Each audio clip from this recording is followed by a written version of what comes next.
Here at home in our area, it was another day of prayers and protests. We have live team coverage this evening. Let's begin with NBC 10's Karen Hua.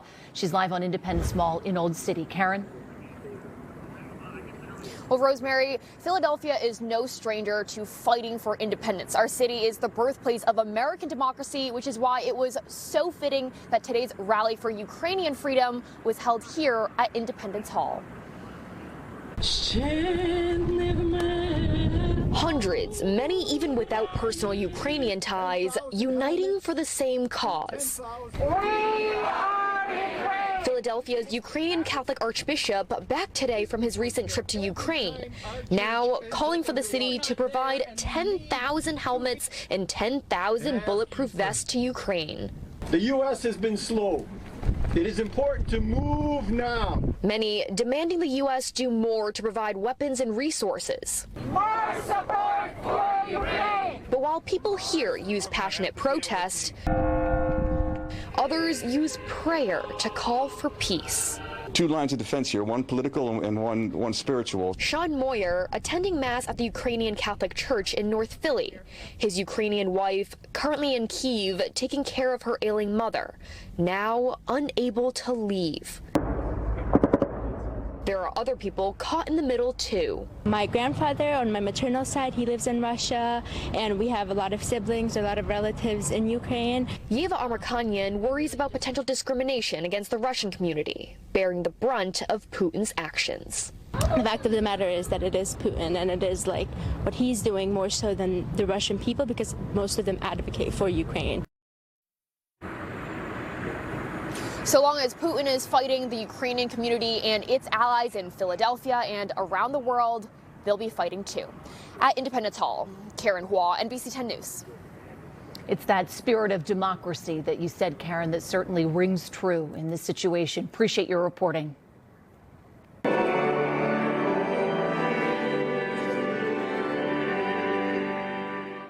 Catholics prayed for peace in Ukraine today at the Cathedral Basilica of Saints Peter and Paul in Center City, Philadelphia. Archbishop Nelson Perez presided over the Mass, offering an intention of peace to show solidarity with the Ukrainian community. Now, as the invasion continues in Ukraine, many want to know what our elected officials are doing to promote peace and end this. That was the focus of a roundtable discussion at a Ukrainian church in Allentown this afternoon. NBC 10's Brian Sheehan is live in Allentown this evening. Brian, residents are demanding that more be done to help their loved ones who are overseas.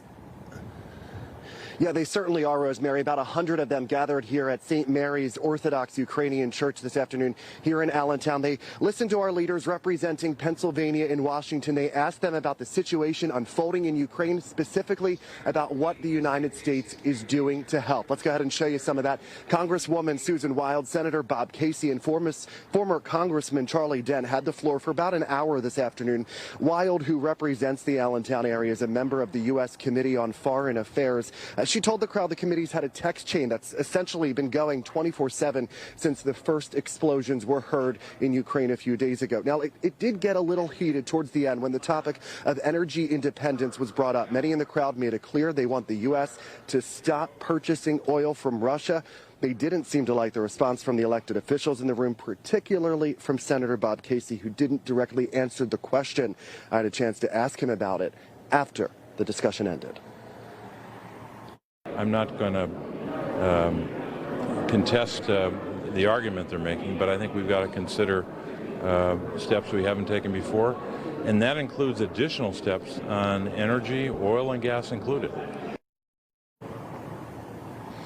Now, Casey says as far as he's aware, there are no long-term plans in place right now, adding that the most important action the U.S. can do right now is making sure that the U.S. follows through on the sanctions that are currently in place against Russia and on Vladimir Putin himself.